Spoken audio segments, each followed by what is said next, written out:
Hey, we're calling you a little early. Is that all right?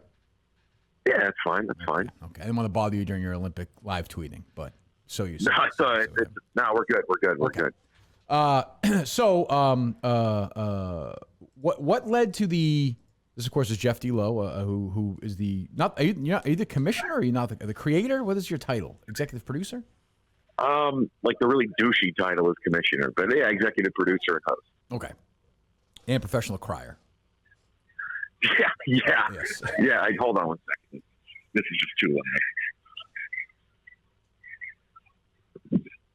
We have plenty balls on the phone with Eddie for a whole different show. I feel like right now. Okay, here we go. I'm good now. I'm good. Apologies. It's okay. It's okay. So, no, it's okay. We called early. So, So, if I'm looking at this intellectually, the year-long ban of Trysta Krick, if you put a gun to my head, do I think Trysta Krick cheated during the trivia? I do. But is that proof enough? Because there's no actual proof. There's a lot of circumstantial evidence, a lot of smoke. I'm not sure there's fire. There's a little bit of fire. How do you come down to the harshest punishment in Barstool dozen trivia history, a year-long suspension for my teammate, Trysta Krick?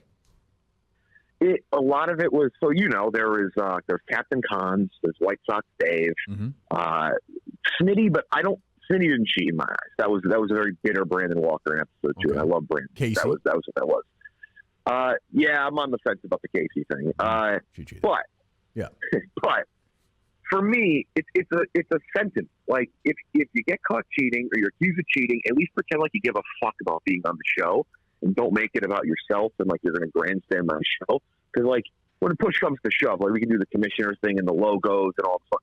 I still work my ass off on this show, and I like it, and it's the only thing that like puts food on my table. Like I love LCB. It's a cool podcast. It's not fucking spitting chicklets, and nor is the dozen either. But the dozen's the like most successful thing I have. So you're gonna make a mockery of my shit.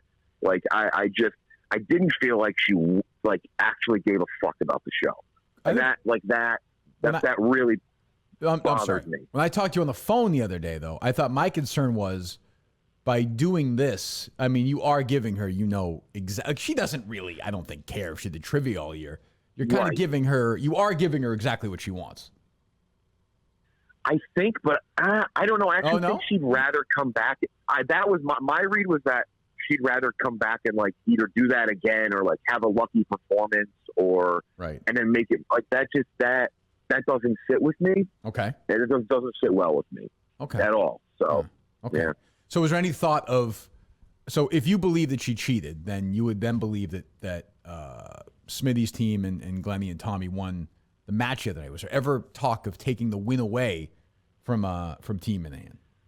No, that was, and that's fairly hypothetical. I mean, she only added 1 point through like the alleged cheat. Like people bring up the Dulles. The Dulles one was like, well, that wasn't. I almost stood up. And, that was not a great moment, but that also wasn't the point. That also wasn't the point for us. No, exactly. Yeah, the only one that I actually don't think she cheated on the J.K. Dobbins question either, because he's a really he's now in the NFL. Like he's a known player. He's an Ohio State guy. Yeah.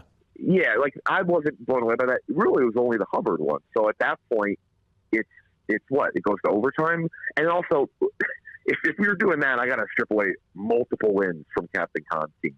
Right. And I never did that before, so that would be that was the precedent. Is that not controlling my show? Yeah, sure, of course. Well, so this was my criticism of you, who I like, and I consider you, if not a friend, certainly somebody. I think we get along very well.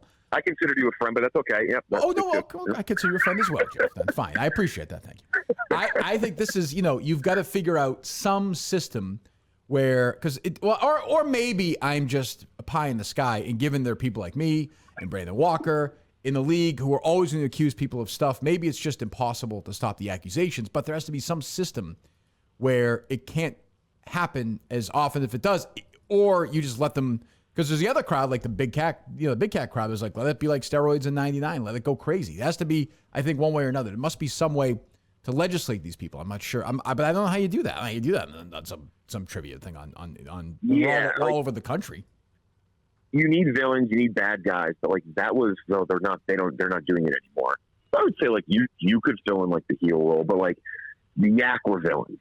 because Right. they were good, they didn't cheat, they were just obnoxious, but in a funny way. Now, they don't do that anymore because they I'm not doing this anymore because everyone hates it. Right. But, like, I set up the tournament. That's a villain. Cheating isn't a villain. Just being a piece of shit. That's where. But you're right, because, like, this show went from, at first, kind of like a joke. It wasn't a joke, but, like, it was a stupid game during quarantine for Brandon Walker and PFP because we had a radio show that wasn't on air just to play trivia. And it, like, slowly developed. And me, this is where I fucked up. I thought after the tournament, we mostly had those 13 teams. People are not going to cheat now. Like, they go, oh, this is a legitimate operation. This is not something to fuck around with. But then again, we just added somebody who she actually had played before, which that was another thing on the rundown. She's like, I've never played. She did. Oh, I mean, like, what are we doing here? Yeah, I didn't know that. Yeah, she played with KFC and Joey Molinaro. And who's that? I don't know who that. Oh, is that the Impressions guy? Yeah. Yeah. Oh, yeah. Impressions. Yeah. Yep. Gotcha. Jeff, Jeff, I'm sorry. Why don't you have people in New York be on site in the office? Like, why have Trysta be remote at all? It's just but you could show is that, and Kirk can attest this. Like, we can kind of do it whenever. Like, I lose the flexibility the more I force people to be places. Like, right. The tournament was great, but you had to do it in such a breakneck short window where, like, I lose that flexibility to have everybody play. That's what people ask all the time. People are like, can they wear oven mitts? Like, I don't know. I don't want people wearing fucking oven mitts. Like, I just want them to not cheat. Yeah. Well, yeah. Well, I'll tell you, like, I take it, like, I'm not kidding. Like, I'm fine with, I think it's a tough call. It's, I'm going to keep my team going, but I take this thing friggin' very, like, too seriously. Like, I do not, if I was playing against somebody who I was convinced was cheating and I lost, I'd lose. It's probably inappropriate for a 46-year-old at this point. I'd lose my fucking mind. I would lose my fucking mind. No, and I like everyone who I think maybe had like a too cool for school type attitude about it, maybe. And I don't mean that in a negative way at all.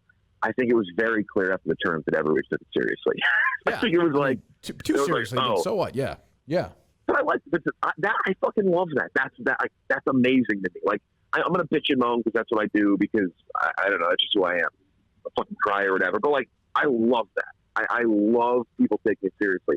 So no, like we just recorded our last one, Smockin versus Experts, and they had their screens tilted a good amount. The one thing that I can't really control is there was people thought that Trysta maybe had people in her earbuds, but I don't think that's possible because I think she would have had to split audio for you guys. Yeah, and that seems unlikely. Crazy. That seems unlikely. So they showed their hands. They were holding, like, Large is really good about always having like something in his hand, and right. You can only see like where you're sitting. So I got to do a better job to make sure that happens because I guess I'm soft and I just trusted everyone wouldn't do anything, and maybe she didn't cheat in every question, but it was just the dullest one. What are we doing? That was rough. I'll admit that. Circumstantial. I'll admit that's rough. So I saw you tweet. We've gone through a rotating group, and I have announced, and now that I have the commissioner online, we can make the announcement official. The name of the new member of Team Minihane, Justin Trudeau. Wow. Whoa.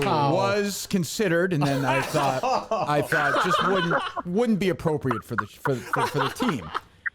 So I wanted to go with somebody a little more level-headed, somebody I can trust, somebody I know will have my back all the time, and that's why, consulting with my good friend Pat, we've decided to add Rico Bosco back to Team Minihane. Yes.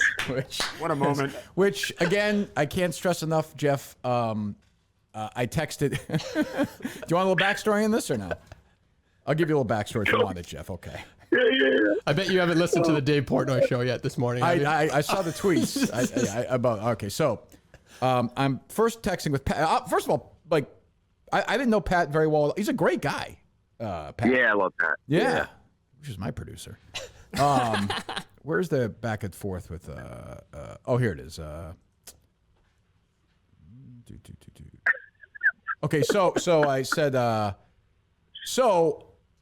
was first going to go with Justin. Like Justin was a go. Pat can confirm that. I don't know if did you know that, Jeff, or no? I sit really close to Pat and I was like, who is it? And he's like, I think it's Justin. Yeah. So right. at that moment, yeah, you're not. I don't think you're loving it. That's what he said. So it was going to be Justin, but then I was like, then he reached out again, Pat, and said, are you out on Rico? He wants in. And he said, then I said, Rico needs to plead his case online. I'll let him know. So then Rico texts Pat, tell the skip, once the bridge is burned, you can't unburn it. She never comes back is condition 1. Condition 2, fat boy from Philly is never referred to as a friend, etc. The Minifans keep him at a full distance / 0 engagement. 3, we go hang a banner. So those are his conditions. I said, tell him we're all set. And then Pat said, okay. Then I reached out to Rico one-on-one, and he quickly dropped 1 and 2. So he was on board. And since then, there's only been, I would say, 85, 90 texts he has sent me since last night. So yeah, so Rico is in, and in the play, I was terrible in the playoff game. Rico played great. I actually think Rico, from a playing perspective, is a good fit for our team. I think it's not going to end well, we know, but yeah, he would have got every question Trysta got the other night, and probably more. Right. He would not have missed. He would have absolutely gotten the NFL one. You guys are actually very good. Like, the two of you together are a pretty formidable. The only reason, like, the sentiment around Rico and trivia is negative because, and I love the guy, just because he's Rico. Like, he's just like, it was a Dave thing. Like, Dave replaced him. Like, everything's kind of negative around Rico. He was on ZD for a while. He had no help, and I love Eddie and Clem. And they always like talk himself. He does talk himself on answers a lot.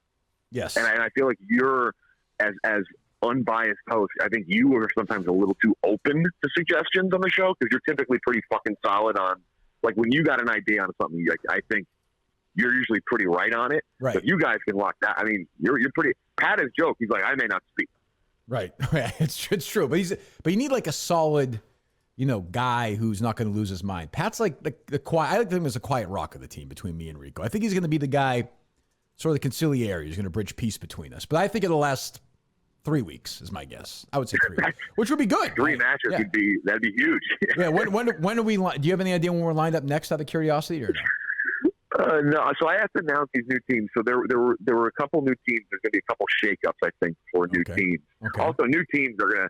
I think I might have said this on your show or the episode after, but new teams are going to have basically 2 chances. If you go into your office show. Would that have include? So if that was me with 2 new players and we had lost 2 games, I would have been out. Okay. No, you are considered one of the 13 founding team members. Yeah, what an honor. That's big. That is. I appreciate it. Yeah. We were lucky to win the other night. So there you go, Jeff. All right. Well, I'll let you. Any new movie stuff before we let you go? Anything interesting or no?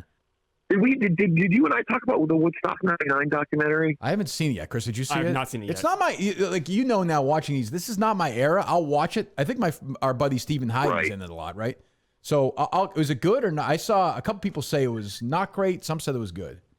It's a really weird, and this is like weird coming out of me because I just don't, and I'm not I don't talk politics. I don't care. Like, that's why I left news. But like, it's good in spots, and I love shit like that, like 90s like stories. It's like I've watched a bunch of stuff in it before. The footage is like eerie and crazy, but it has like this really weird like first of all, blames baby boomers for that. Like it said they were trying to recreate something and they made it corporate. Right. But also there's this really weird thing where like sort of implies like blames like basically Limp Bizkit performing at Woodstock for creating like, I guess, like white Trump America. It's like really weird. I don't know if I can handle that. And it's Simmons, right? Really like producing. That's what turned me off. It's like 30 for 30. Yeah. Huh. It's not the whole thing, but you kind of watch, you're like, huh? But if you like music, it's kind of a cool watch because it is crazy. There's some crazy shit there. Also, Scott Stapp from Creed is in. He looks fantastic. I heard he wasn't doing well. Have you seen Stillwater or no? I have not. But Green Knight, unreal. Oh yeah, is that right? Dev Patel movie. Yeah, it's good. Yeah. Fantastic. Yeah, okay. Very fun. Good. All right. Well, the commissioner Jeff D Lowe, thank you, and yes, that's now official. You can let people know Rico Bosco is back on Team Minihane. So there you go. We're about to, and I'm about to do something. About to add him back to the group text. So. Oh Christ.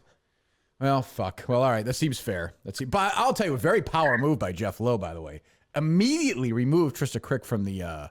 Which, I mean, does that mean she's removed from that for a year? Do you put her back on the group text in the year or no? As far as I'm concerned, this is you. She's been released of her contract. So she's a free agent in a year. A year from the suspension date, or when year 3 kicks off. the moment this is good journalism right lifted here. the trophy. Thank you. What's that? Oh, The moment. the minute you're saying the when moment when Rico and trophy's lifted. I lift the trophy together. That moment. Well, she was Pat, there. Pat as well. Yeah. Yeah. That's true. Yes, Pat. I forget. Well, I mean, yes, I forget Pat. I'm a little worried Rico's going to try and take this team over, but I will be amused by it at the same time. So I'm happy about this.